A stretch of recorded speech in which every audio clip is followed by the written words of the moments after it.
제가 분명히 말씀드렸죠. 어린이라고 생각하고 인사를 해달라고. 네.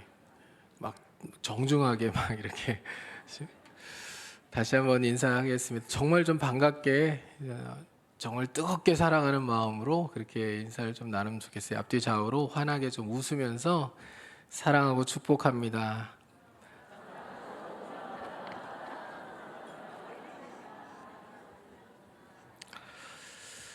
자, 오늘 읽은 말씀을 가지고 편한 길을 걷겠습니까? 옳은 길을 걷겠습니까? 라는 제목으로 함께 말씀을 나누려고 합니다. 지난주까지 우리가 요한계시록 말씀을 다 살폈는데요. 5월 한 달간은 예수님의 그 짧은 비유부터 좀 긴 비유까지 비유를 좀 살펴보면서 함께 은혜를 나누려고 합니다. 많은 사람들이요, 신앙생활을 하면서 조금 더 편하게 또 숨어서 신앙생활을 하기를 바라는 경향이 점점 강해지는 것 같습니다. 교회들을 보면, 그러니까 작은 교회들에 가서 좀 헌신하고 또 내 모든 것들을 좀 내어놓고 그렇게 마음을 담아 최선을 다해 섬기려고 하기보다는 큰 교회에 가서 좀 숨어서 조용히 아무도 모르게 내가 왔다 간 것을 아무도 모르게 하라, 이런 마음으로 정말 조용히 숨어서 신앙생활을 하기를 바라는 분들이 되게 많은 것 같아요. 대형 교회들은 점점 사람들이 늘어난다고 하는데 개척을 한 미래 자립교회들은 생존하기가 더 힘들어지는 그런 시대가 우리가 살아가고 있는, 우리가 신앙생활하고 있는 이 시대인 것 같아요. 왜 그런 일들이 일어날까? 물론 개인적으로 신앙의 뜨거움이 옛날 같지 않아서 조금 더 숨어서 조금 덜 수고하면서 에너지를 교회에 쏟지 않고 좀 편하게 이렇게 신앙생활 하려고 하는 경향도 있는 것 같지만, 그보다 더 큰 문제는 이 사회적인 현상들이 우리의 신앙을 좀 더 은밀하고 또 개인적인 차원의 신앙에 머물도록 만들게 하는 그런 상황들인 것 같아 보입니다. 세상이 교회에 호의적이지 않다 보니까 밖에서 믿음을 드러내는 게 쉽지 않잖아요. 내가 예수 믿는 것을 드러내면서 삶을 살아가면 불편한 게 많아지고 또 불이익을 당하는 것들이 많아질 수 있는 상황이다 보니까 자꾸 감추려고 하는 거예요. 믿음이 있고 또 교회를 다니는 것을 공개적으로 드러내며 신앙생활 하는 게 쉽지 않은 것 같고, 그런 일들이 이제 교회 안으로도 연결이 되는 것 같아요. 교회 안에도 들어와서 좀 열정적으로 신앙생활을 하면 참 좋겠는데, 그러기보다는 그냥 밖에서 그러는 것처럼 안에서도 예배 드리면 됐지, 내가 이 정도 모임에 참석하면 됐지, 뭐 더 열심으로 여기다 헌신을 하고 모든 것을 쏟아 부으면서 그렇게 공동체를 세워가는 일에, 또 세상에서 하나님 나라를 확장하는 일에 나 같은 사람까지 그렇게 일을 해야 되나, 이런 생각들이 사람들에게 많아지는 것 같아 보입니다. 그런데 우리가 기억해야 되는 것은요, 주님께서 우리를 부르신 것은 우리만 예수 믿고 예수 십자가를 통하여 구원받고 천국 가라고 우리를 부르신 게 아니라, 우리를 먼저 부르셔서 아직 주님께로 나오지 못하고 있는 사람들을 주님께로 인도하라고 우리를 부르셨다는 것을 우리가 잊어버리지 않아야 된다는 거예요. 평생 신앙생활하면서 우리는 항상 이 의식을 가져야 돼요. 내가 먼저 부름받은 사람이다, 이 생각을 가지고 살아야 돼요. 그리고 주님이 내게 원하시는 것은, 내게 주신 사명은 나를 통하여 아직도 예수 믿지 않는 사람들을, 아직도 세상 속에 주님을 모르고 살아가는 사람들을 주님께로 인도하라고 나를 부르셨다라는 이 생각을 가지고 살아가는 것, 이것이 사명이라는 것을 기억하며 살아가는 것이 우리에게 너무나도 중요한 일임을 여러분 잊어버리지 않으실 수 있기를 바라요. 그래서 우리가 우리의 정체를 드러내지 않고 믿는다는 것을 밝히면서 적극적으로 헌신하면서 신앙생활을 하려고 하지 않는 것을 편한 길이라고 얘기할 수 있겠습니다.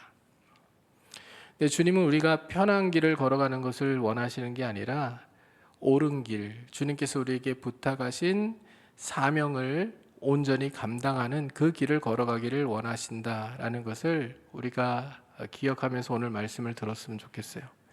그러니까 오늘 마치 주님이 우리의 상황을 아시는 것 같이 사실 말씀을 하시는 내용이 오늘 본문의 내용이거든요. 우리가 한 절 말씀을 읽었지만 10장 전체 전후 문맥을 같이 생각해 보면서 말씀을 살펴볼 필요가 있어요. 첫 번째로 오늘 본문을 통해서 주님이 우리에게 하시는 말씀은 우리는 이리 가운데로 보냄을 받은, 즉 파송받은 양이라는 사실입니다.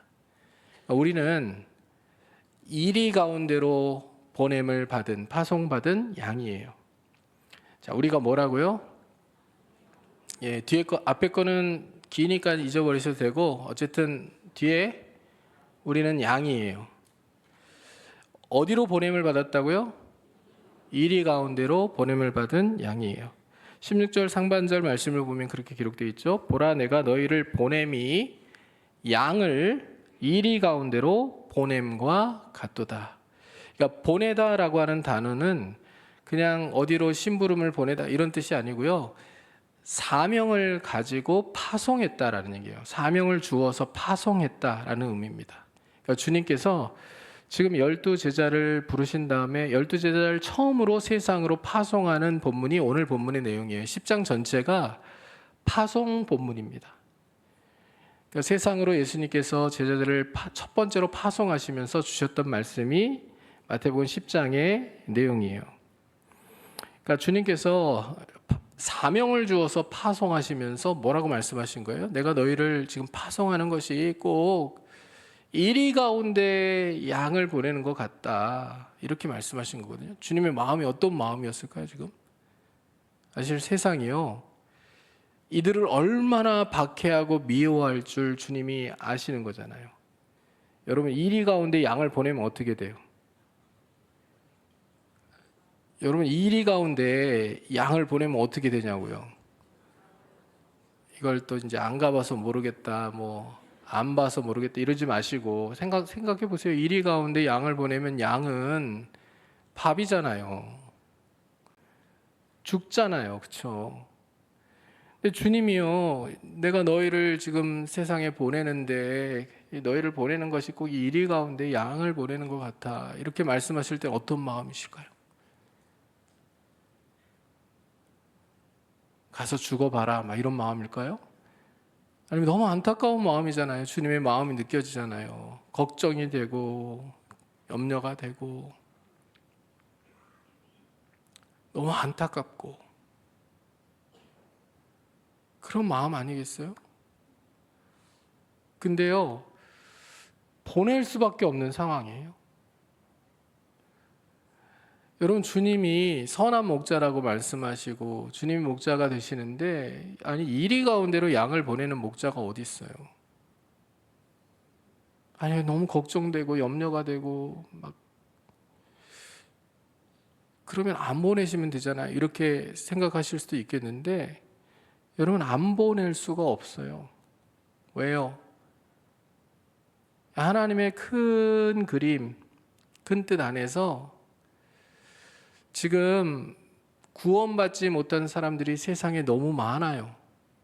지금 세상을 일이라고 표현했는데 세상에는 아직 구원받지 못한, 하나님이 구원하고 싶어 하시는 사람들이 너무 많아요.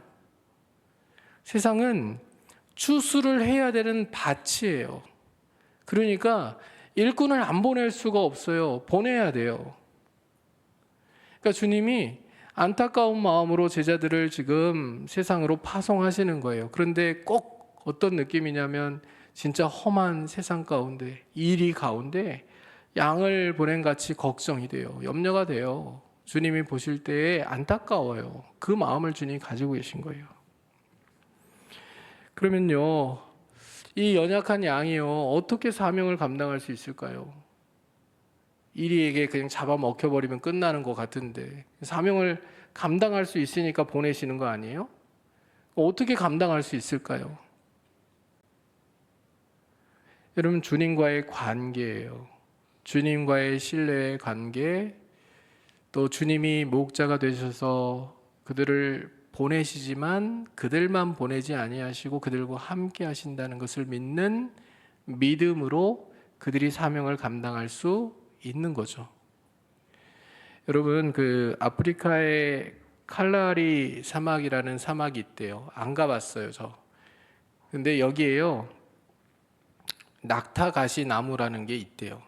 실제로 본 적은 없어요. 안 가봤으니까. 그런데 자료를 찾아보니까요, 이 사막이 진짜 견디기 힘든 곳이지만 모래 광풍이 불어오고 뭐 태양이 너무나도 뜨겁게 내리쬐고 또 오아시스도 쉽게 만날 수가 없고 이 지표면에는 물이 한 방울도 보이지 않는 그런 상황인데 이 낙타가시 나무가 여기서 자란다는 거예요. 신기하잖아요, 그렇죠? 낙타가시 나무가 어떻게 생겼는지 대략적으로 저 그림을 이제 그려가지고 여러분들에게 보여드릴 텐데요. 한번 보세요. 저렇게 생겼어요. 그러니까 이파리가 있는 게 아니라 가시죠. 저게 다 가시예요, 위에는. 근데 지금 나무가 뿌리가 엄청나죠. 뿌리가 이 땅 밑 사방으로 40m에서 50m까지 뿌리를 깊이 내린대요. 그러니까 위로 뻗은 것보다 훨씬 더 넓고 깊게 뿌리가 내려가는 거예요. 물이 닿는 데까지, 물이 있는 곳까지 뿌리가 계속해서 뻗치면서요, 그 물을 빨아들여서 위는 모래 광풍이 불어 닥치고 태양이 막 내리쬐는데 그럼에도 불구하고 저 나무가 생존한다는 거예요.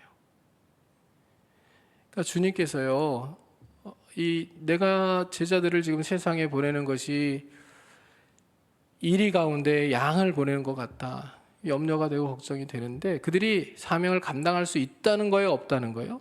있다는 거예요. 어떻게 감당할 수 있는 거예요? 목자 되신 예수 그리스도를 온전히 의지하면 돼요. 목자 되신 예수 그리스도께 깊이 믿음의 뿌리를 내리고 주님을 신뢰하면서 사명을 감당해 가면 된다는 거예요. 그러면 할 수 있다는 거예요. 잡아먹히는 게 아니라 무기력하지만 내 힘이 아니라 주님의 능력으로 복음을 전하는 삶을 살아갈 수 있고 하나님 나라를 확장하는 일들을 감당할 수 있고 하나님이 원하시는 대로 영혼의 추수를 할 수 있는 그 사명을 능히 감당해 갈 수 있다는 거예요. 여러분, 우리가 세상에서 자꾸 믿음을 감추며 살아가려고 하는 것, 불이익을 당할 수 있고 불편함을 겪을 수 있다, 그게 싫어서잖아요. 근데 우리가 기도하면서 주님께 깊이 뿌리를 내리고 또 주님을 신뢰하면서 내가 만나는 사람들 또 내가 속해 있는 곳에서 복음을 전하기를 간절히 바라며 기도하며 열망하며 내가 파송받은 자라는 것을 기억하면서 그렇게 사명을 감당하려고 하면 여러분, 우리가 불편함과 불이익을 당할 수도 있지만 그러나 그 모든 일들을 통해서 하나님께서 원하시는 하나님 나라의 확장, 하나님 나라에 주신 모든 사명들을 우리를 통해서 이루어 가시는 그 놀라운 기쁨을 맛볼 수 있다는 것을 우리 모두가 기억하며 살아갈 수 있기를 주님의 이름으로 축복합니다. 여러분, 주님께서요, 이 본문을 보면 절대로 제자들의 현실을 미화하지 않으시거든요.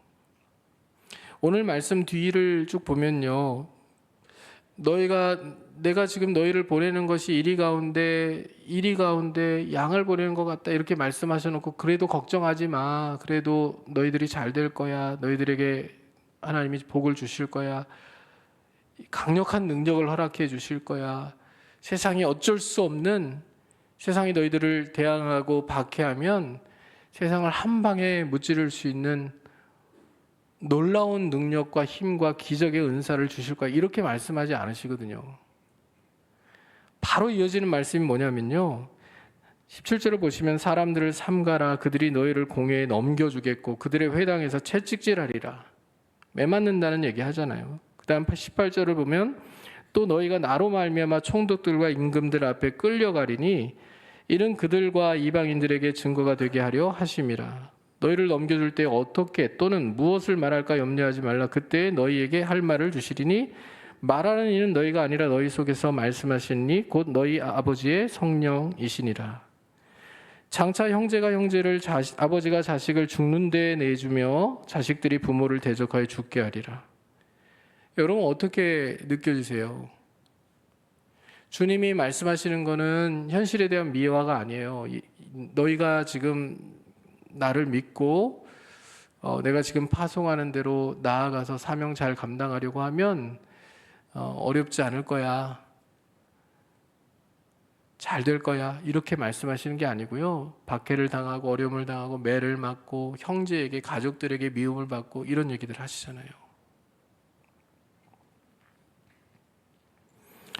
그럼에도 불구하고 사명을 감당해야 된다는 거예요.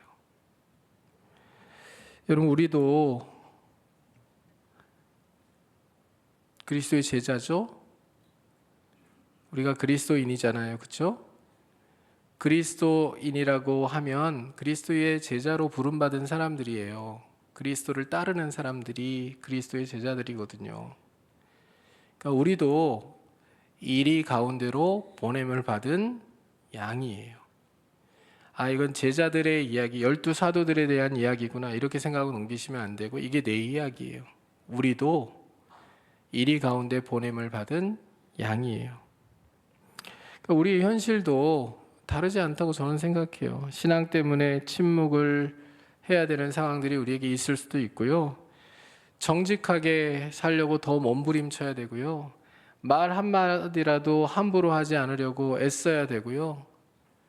내가 예수 믿는다는 것을 인하여서 참아야 되는 일들이 내게 더 많을 수 있고요. 예수 믿는 것 때문에 손해를 감수해야 되는 상황들을 만날 수 있고요. 예수 믿는 것 때문에 미움을 받고 박해를 받는 상황들을 겪을 수도 있는 거예요.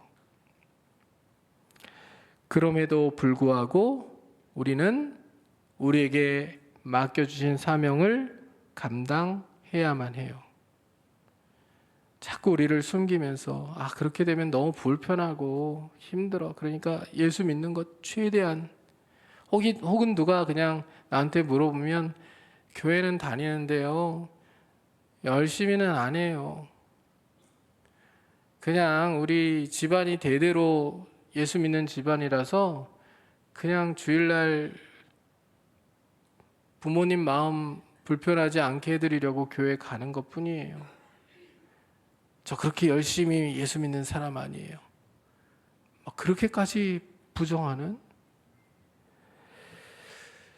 여러분 우리가 그런 마음을 가지고 신앙생활을 하면요, 이거 진짜 편한 길을 걸으려고 작정한 거거든요. 주님이 결코 기뻐하시지 않으세요. 주님은 우리가 세상 속에서요, 교회이기를 원하시고 그리고 세상 속에서 빛과 소금의 역할을 감당하는 그리스도인으로 살아가기를 원하세요. 우리 한 사람 한 사람을 통하여 우리 주변의 사람들이 예수님을 알게 되기를 원하시고요. 또 예수님이 얼마나 좋은 분인지 알고 우리 때문에 교회 한번 가보고 싶어 하기를, 그리고 주님께로 한번 나와 예배 드리면서 말씀을 통해서 주님을 만나기를 주님 간절히 원하신다고요.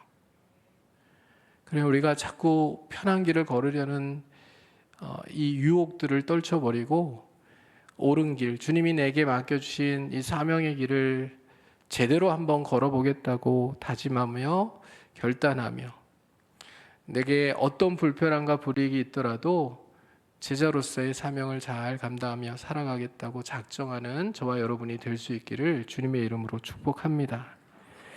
두 번째, 오늘 말씀을 통해서 주님이 우리에게 주시는 교훈은요, 우리가 편한 길보다 옳은 길을 가기 위해서는요, 뱀 같은 지혜가 필요하다는 거예요. 주님은 제자들 이리 가운데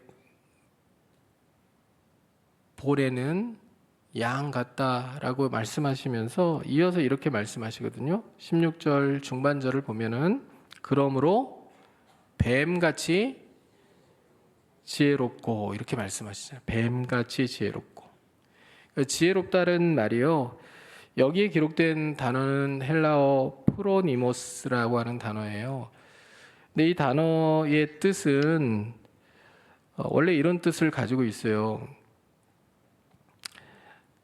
영리하다, 신중하다, 예리하게 살핀다, 상황을 꿰뚫어 본다, 이런 의미를 가지고 있어요. 이 헬라어 단어는요. 근데 이 단어는 무엇과 연결되냐면 창세기 3장에 뱀이 나오거든요. 여자를 유혹하는 뱀이 나와요. 창세기 3장 1절에 뱀이 등장하면서 뱀에 대해서 이렇게 소개를 합니다. 그런데 뱀은 여호와 하나님이 지으신 들짐승 중에 가장 간교하니라, 이렇게 번역해요. 자, 여기 뱀과 간교하다라는 단어가 나오잖아요.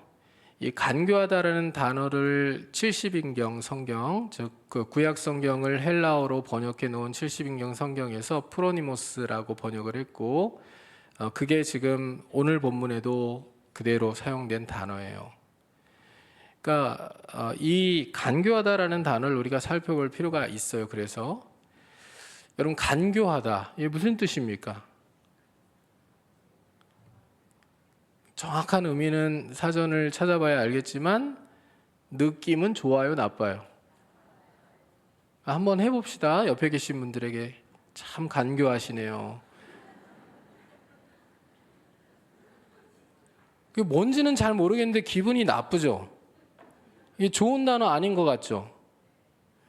간사하고 교활한 것을 의미하거든요. 간사하고 교활한 게 나쁜 의미잖아요. 근데 원래 헬라어의 이 히브리어의 단어는 아룸이라고 하는 단어예요.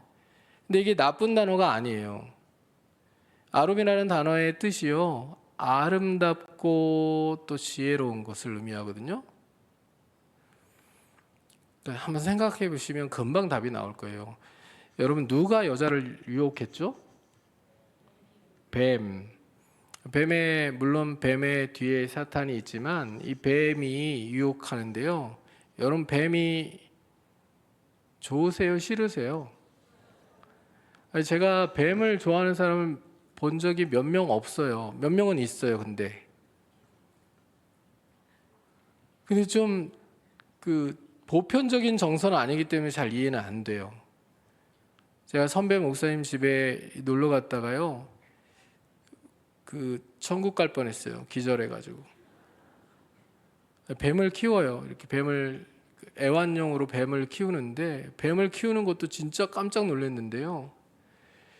선배가 이제 아이스크림 먹자고 냉장고에서 아이스크림을 좀 꺼내오라 그래가지고 냉장고를 여는데 뭐가 보여요. 뱀 먹이로 냉동 쥐를 이렇게 얼려가지고 냉동고에 이렇게 넣어놓은 게요, 아이스크림하고 같이 있어요. 제가 아이스크림을 먹을 수가 없어요. 진짜 깜짝 놀라가지고 뒤로 넘어져서 엉덩방아를 쪘어요. 기절하는 줄 알았어요. 그때 제가 기절해서 천국 갔으면 여러분들 못 만나는 거예요, 지금. 진짜 놀랐어요. 근데 저는 뱀을 잘 모르지만요, 근데 그렇게 뱀이 이쁘대요. 촉감도 좋고 너무 이쁘대요. 근데 저는 이해할 수가 없어요. 이게 보편적인 정서는 아니니까. 혹시 용서하세요, 여기에 뱀 키우시는 분이 계시다면 여러분의 취향은 제가 적극 존중합니다만은 저는 그렇다고요. 아마 대부분의 분들이 좀 마음이 어려우실 거예요. 뱀을 보면 아유 이쁘다 이렇게가 안 되고 어마 그리고 소리를 지르고 도망가실 거거든요. 그러면요, 지금은 그런데 왜 태초에 여자는 안 도망갔을까요? 뱀을 보고. 여러분, 뱀에 대한 묘사에 힌트가 다 있는 거거든요. 여호와 하나님이 지으신 들짐승 중에 가장 간교하니라. 이 간교하다가 아름답고 지혜롭다예요. 그러니까 뱀과 여자가 대화를 시작할 수 있었던 이유는요, 뱀이 들짐승 중에서 가장 아름다운 존재였어요. 그리고 지혜로운 존재라고 여겨졌기 때문에 대화를 시작하게 된 거예요. 사실 짐승이 사람 말을 하면 안 되잖아요. 근데 사람 말을 해요. 그러면 어떻게 했어야 돼요, 하와가? 여러분의 집에서 키우시는 강아지가 오늘 갑자기 말을 하면 여러분 신기하다 이렇게 하면서 받아주면 안 되고요. 사람 말을 한다고 야단쳐야 돼요. 짐승은 사람 말을 하면 안 돼요. 하나님이 특별하게 그 입을 여시는 경우가 아니면. 맞죠? 근데 뱀이 사람 말을 할 때 여자가 이상하게 생각하지 않잖아요. 이상하게 생각하지 않은 이유가 뭐예요? 여호와 하나님이 지으신 들짐승 중에 뱀이 가장 간교하니라. 아름답고 지혜로운 존재였기 때문에 뱀이라면 말을 할 수 있겠지. 말을 할 수도 있지. 이런 생각인 거예요. 여러분, 이것을 이제 뱀에 대한 인식이 워낙 나빠졌으니까 이 단어를 간교하다라고 번역을 해놓은 거예요. 그러니까 간교하다라고 번역이 되어 있으니까 우리는 부정적으로 받아들이는데, 이게 하나님께서 주신 아름다움과 지혜를 포괄하고 있는 단어고요. 그걸 헬라어로 번역해 놓은 단어는 영리함, 신중함, 예리하게 살핌, 상황을 꿰뚫어 본, 이런 의미를 담고 있는 프로니모스라고 하는 단어라는 거예요. 여러분, 이 뱀은요, 자신에게 주어진 지혜를 하나님을 대적하는 방향으로 사용했어요. 근데 예수님은 바로 그 뱀의 이미지를 가져오시는 거죠. 뱀이 여자를 어떻게 타락시켰어요? 여자의 마음 가운데 미묘한 부분들, 약간의 틈이 보이는 그 부분들을 영민하게 파고들었잖아요. 지난주에 우리가 말씀을 살피면서 더하기 빼기 하지 말자 이런 얘기 했잖아요. 근데 말씀을 가지고 더하기 빼기를 본인이 하는데 여자도 맞장구를 치면서 더하기 빼기를 하는, 근데 거기에 보이는 미묘한 여자의 그 심리를 꿰뚫어 보면서 파고드는 거예요. 그리고 결국은 무너뜨리잖아요. 예수님이 그 뱀의 모습을 가지고요, 그 뱀은 그 영민함을 가지고 하나님을 대적하는 방향으로 나아갔고, 그리고 여자를, 그리고 인류를 타락에 이르게 만들었지만, 그러나 제자들이요, 뱀 같은 지혜를 가지고 어떻게 해야 된다는 거예요. 이리 같은 세상 가운데서 하나님이 기뻐하시는 뜻을 이루어내고, 그렇죠? 이리 같은 세상에서 삼킴을 당할 위기에 처하더라도 내게 진짜 이익이 무엇이고 진짜 손해가 무엇인지를 잘 분별하는 그 영민함을 가지고 그 상황을 극복하기를 바라시면서 뱀 같은 지혜를 언급하시는 거예요. 자, 이리 같은 세상이 나를 삼키려고 할 때 내가 생명을 지키기 위해서 잠깐의 타협을 하면 생명은 지키겠지만 뭘 잃어요? 영원한 생명을 잃는 거잖아요. 구원을 잃게 되는 거잖아요. 어떤 게 더 손해예요? 내가 지금 생명을 잃는 게 손해예요? 아니면 영원한 생명을 잃는 게 더 손해예요? 어떤 게 더 이익이에요? 내가 지금 생명을 잃고 영원한 생명을 얻는 게 이익이에요? 아니면 생명을 얻고 영원한 생명을 잃어버리는 게 이익이에요? 그런 지혜를 가지라는 거예요. 지금 너를 박해하고 핍박하고 협박하고 괴롭히고 무너뜨리고 미워하는 사람들은 육체를 가진 동안에 너를 핍박하고 네 생명을 위협하고 할 수 있는 거지. 목숨은 빼앗을 수 있지만 영혼은 상하게 할 수 없고 다치게 할 수 없는 존재 아니냐? 근데 하나님은요, 어떤 분이세요? 몸과 영혼을 능히 다 멸하실 수도 있는 분이고 몸과 영혼을 다 능히 구원하실 수도 있는 분이잖아요. 그러니까 이 뱀 같은 지혜라는 것은요, 큰 판세를 내다보는 지혜를 얘기하는 거예요. 전체를 내다보는 지혜, 멀리까지 내다보는 지혜. 그렇죠? 한 번 사는 인생인데 주님을 위해서 내가 살기로 작정했다면 편한 길을 걷지 않고 옳은 길을 걸으며, 이 옳은 길을 걸을 때 이것이 결국 내게 유익이고, 옳은 길을 걷는 것이 내가 영광을 얻는 길이고, 옳은 길을 걷는 것이 하나님의 칭찬을 받는 길임을 잊어버리지 않아야 된다는 거예요. 우리 성도들 모두가 그런 삶을 살아가는 하나님의 백성들이 되실 수 있기를 주님의 이름으로 축복합니다. 여러분, 1956년에 이 체스를 하는 사람들은 다 아는 이 명경기가 있었다고 해요. 13살 소년 바비 피셔라고 하는 이 소년이 대국을 벌인 건데요. 이 소년이 어떤 선택을 했냐면, 체스판에서 퀸이라고 하는 말은 되게 중요하거든요. 근데 이 퀸을 내어주는 선택을 했어요. 퀸을 내어주고 상대방의 퀸을 먹을 수밖에 없는, 잡아먹을 수밖에 없는 상황을 만들었어요. 퀸을 내어준다는 것은 거의 이 체스 경기가 졌다는 걸 의미하는 건데, 이 소년이 퀸을 내어주는 선택을 해요.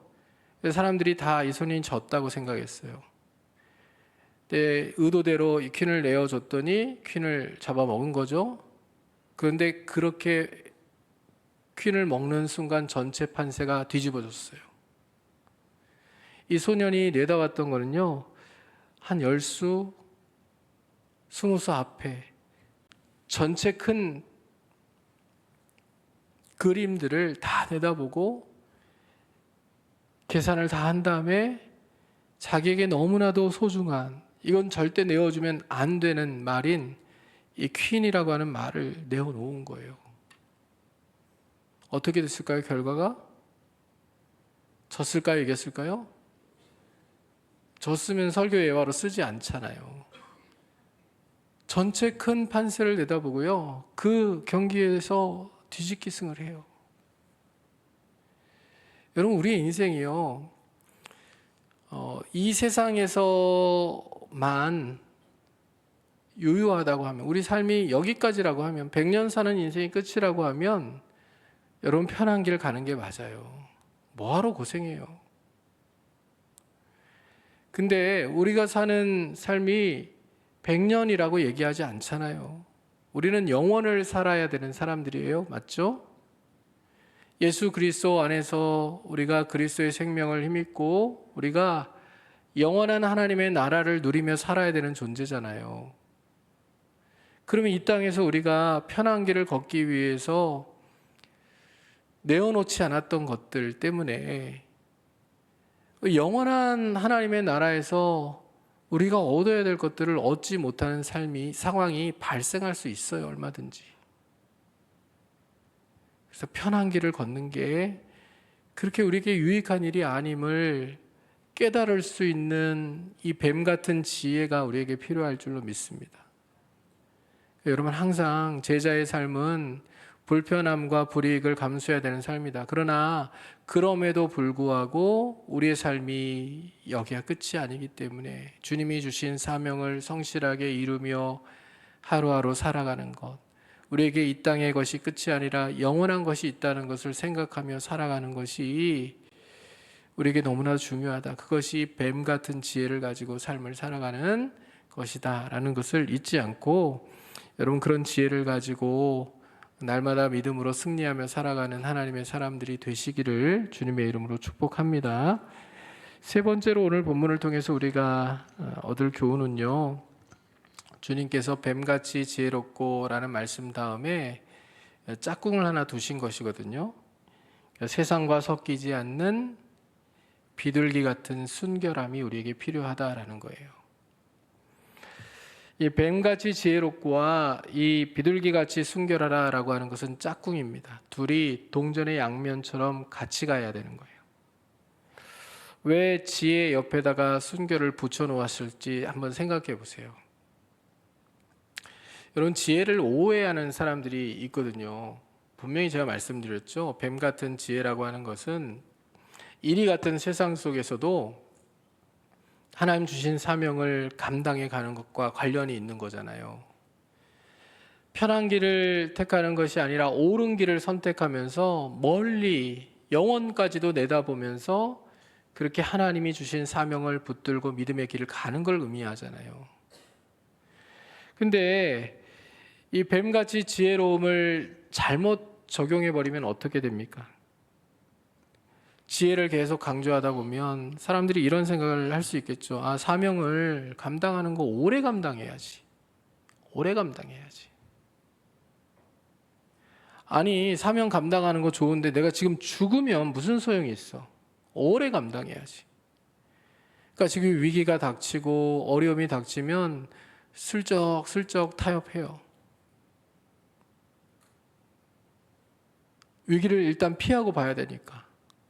일단 위기를 모면하고 나서 후사를 도모해야지. 이런 마음으로 믿음의 타협을 하면서 슬쩍슬쩍 넘어간다고요.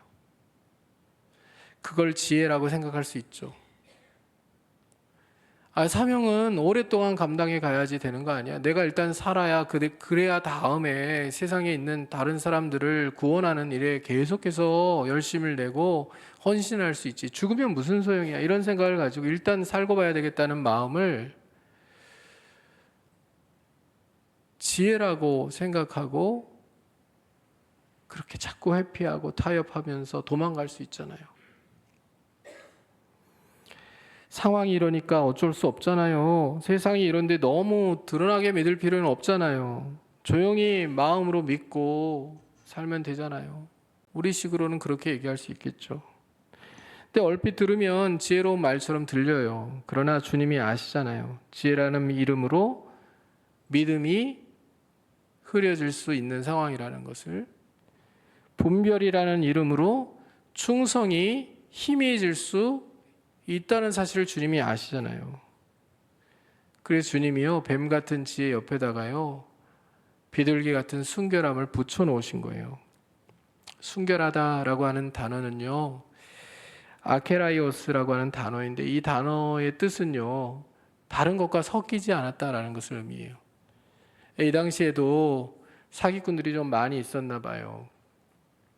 포도주를 파는데 포도주에다가 물을 섞어가지고 파는 사람들이 있었다고 해요.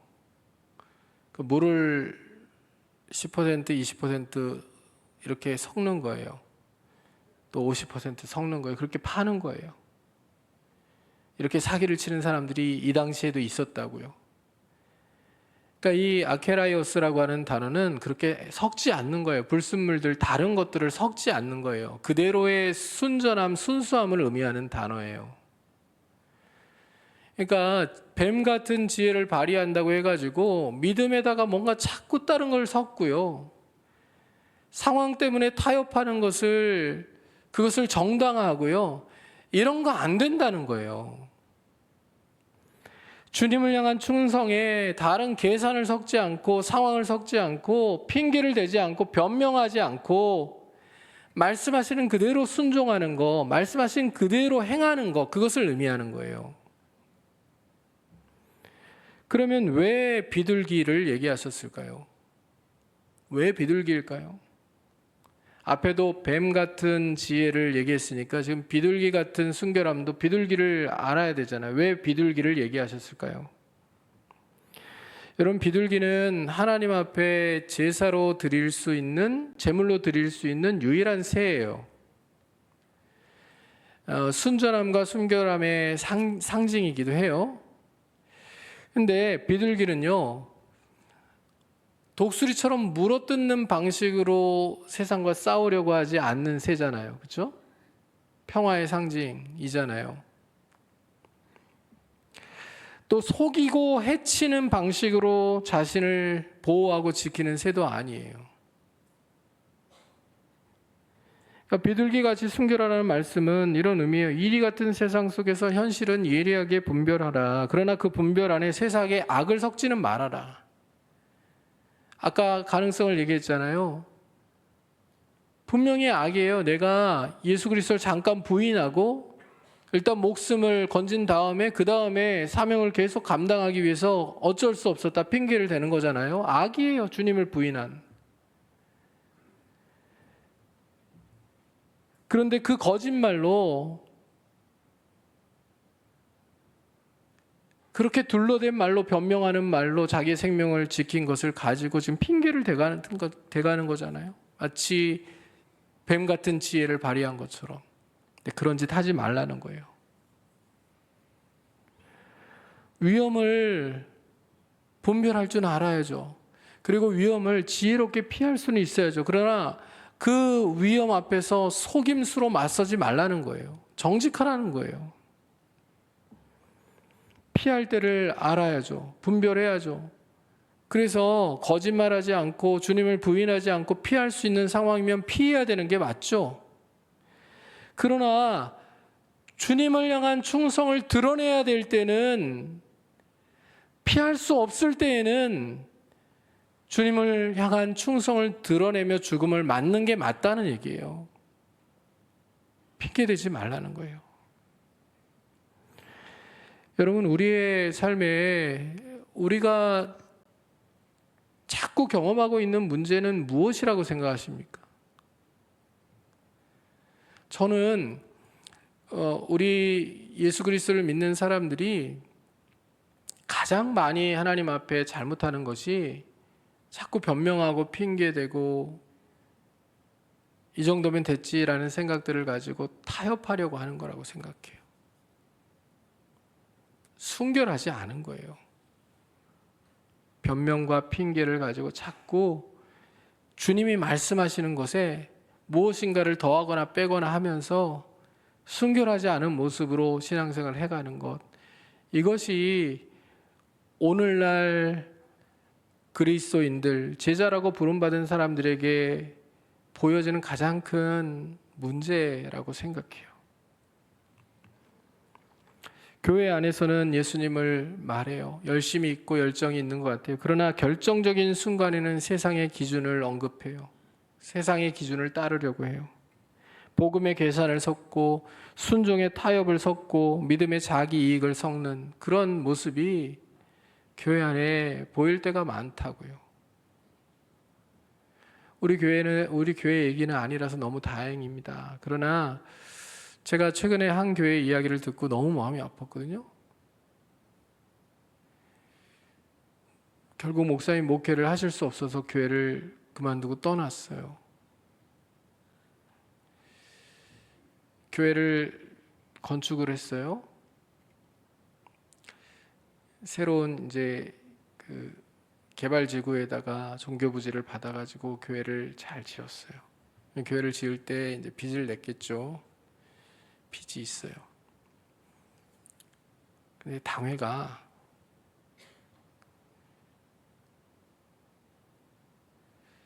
또 재정부가 빚을 갚기 전에는 어떤 행사도 교회 안에서 할 수 없다. 심지어 전도하는 것도 안 된다. 전도지도 못 전도지를 만드는 돈도 예산도 편성을 안 하는 거예요. 전도 행사에 강사를 모셔오는 것도 안 돼요. 선교하는 것도 다 중단했어요. 여러분 너무 마음이 아프지 않아요? 여러분 교회의 본질이 뭐예요? 교회의 본질적 사명이 무엇이죠? 자, 제가 질문할게요. 교회의 본질적 사명이 건물 짓는 겁니까? 아니면 교회의 본질적 사명이 복음을 전하는 겁니까?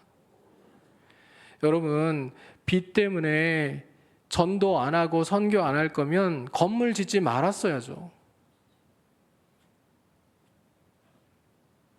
건물을 짓고 빚이 있다는 빚 다 갚기 전에는 전도도 못한다, 선교도 안 된다. 여러분 거기서 어떻게 목회를 합니까? 병이 났어요.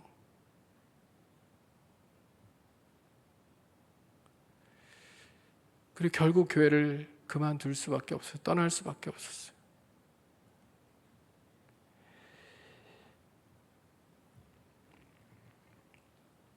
여러분 주님이 말씀하시는 것은요, 이 궁극적인 사명을 감당하는 일에, 복음을 전하는 일에, 영혼을 구원하는 일에 다른 거 섞지 말라는 거잖아요. 다른 계산을 섞지 말라는 거 아니에요. 복음을 전하는 일에 다른 계산들을 자꾸 섞어 넣지 말라는 거 아니에요. 교회는 하나님이 기뻐하시는 뜻을 이루기 위하여 열심을 내야 되는 공동체입니다. 아멘입니까? 교회는 본질적인 사명을 위하여서 충성하고 헌신해야 되는 공동체입니다. 영혼을 살리는 일들, 생명을 살리는 일들에 이게 효율적이냐 효율적이지 않느냐 이런 걸 따지면서 접근하는 게 교회 방식이 아니에요. 한 영혼이 천하보다 귀하다 그랬으면, 여러분 주님의 논리를 우리가 그대로 받아들인다면 한 영혼을 얻기 위해서 우리가 몇 억씩이라도 투자할 수 있는 게 교회인 거예요. 아멘 좀 하세요. 한 영혼을 얻기 위해서는 우리가 어떤 것을 투자해도 아까워하지 않을 수 있는 게 교회여야 되는 거라고요. 우리 오늘 어린이주일이잖아요. 오늘 어린이들, 청소년들 만나면 마음껏 축복해 주시고 여러분 격려해 주실 수 있길 바라요. 우리가 5월 9일 이제 이번 주에 어린이 그 축제 한마당을 하잖아요. 매년 하는데 사실 예산들이 많이 들어가요. 이거를 이 효율적인 그 계산으로 막 해보면요, 아이들 몇 명 안 오는 아이들, 밖에서 오는 아이들 몇 명 안 되는데 아이들을 위해서 이렇게 수백만 원, 수천만 원 예산을 투자하는 게 옳습니까? 이렇게 얘기할 수 있어요. 그러나 여러분 이 행사를 통해서 이웃에, 예수 안 믿는 가정에 안 믿는 아이들 한 사람이라도 들어올 수 있다면요, 우리 아이들이 또 교회에 대한 자부심과 교회에 대한 감사를 가지고 이 교회 안에서 뛰어놀며 믿음의 사람으로 자라날 수 있는데 우리가 기초를 놔줄 수 있다고 생각한다면요, 여러분 이게 얼마나 참 아름답고 귀한 일인지 우리가 생각할 수 있잖아요. 그러니까 주님의 기준으로 생각하면요, 여러분 주님이 말씀하시는 비유들을 보면 비효율적인 게 얼마나 많아요. 100마리의 양이 있는데 한 마리의 잃은 양 때문에 99마리의 양을 놓고 한 마리를 찾으러 가는 것도 이해가 안 되는 거고요. 그렇죠? 그 한 마리를 찾았다고 또 잔치를 벌이는 것도 말이 안 되는 거고요. 그렇죠? 그러니까 아버지의 마음이 어디에 가 있느냐를 성경이 분명히 보여주잖아요. 아버지 하나님의 마음은 천하보다 귀한 한 영혼에 가 있는 거예요. 그 영혼을 구원하는 일에 교회가 집중하고 그 영혼을 구원하는 일에 교회가 온 마음을 쏟고 예산을 드리고 헌신하고 섬길 수 있고, 그게 하나님이 기뻐하시는 일이다라는 것을 우리가 잊어버리지 않았으면 좋겠어요. 그래서 뱀 같은 지혜와 비둘기 같은 순결함, 이것은 같이 가야 돼요. 우리가 항상 본질에 그 무엇도, 계산도 다른 것들도 섞지 않고 하나님 말씀하시는 것에 온전히 순종하고 반응하며 나아가는 복된 교회가 될 수 있기를 주님의 이름으로 축복합니다. 작은 것 하나 타협하고 작은 것 하나 불순종해버리면 여러분 전체가 엉망진창이 될 수 있다는 것을 꼭 기억하셔야 돼요. 제가 이렇게 와이셔츠를 입고 양복을 이렇게 입고 있지만요, 요즘에 음식을 먹다 자꾸 흘려요. 근데 제가 물어보니까 50이 넘으면 그렇다 그러더라고요. 그래서 확실히 50이 넘은 걸 이제 알겠어요. 자꾸 흘려요. 이렇게 어디서 묻었는지 모르겠는데 자꾸 묻혀서 들어가거든요. 근데 교회에서 꼭 이걸 찝어내시는 분들이 계셔요. 너무 감사해요. 매의 눈으로 보고 계셔요. 목사님 셔츠에 김치국물 묻었는데요. 뭐 이런 거 꼭 집어서 얘기해 주시는 분들이 계시다. 여러분 이거 하나 묻으면 정말 작은 점 같은 거 하나 묻었는데 이게 신경이 쓰여요, 안 쓰여요? 신경이 쓰여요. 이거 빨아야 돼요, 안 빨아야 돼요? 빨아야 돼요. 정말 작은 거 하나 묻은 거잖아요.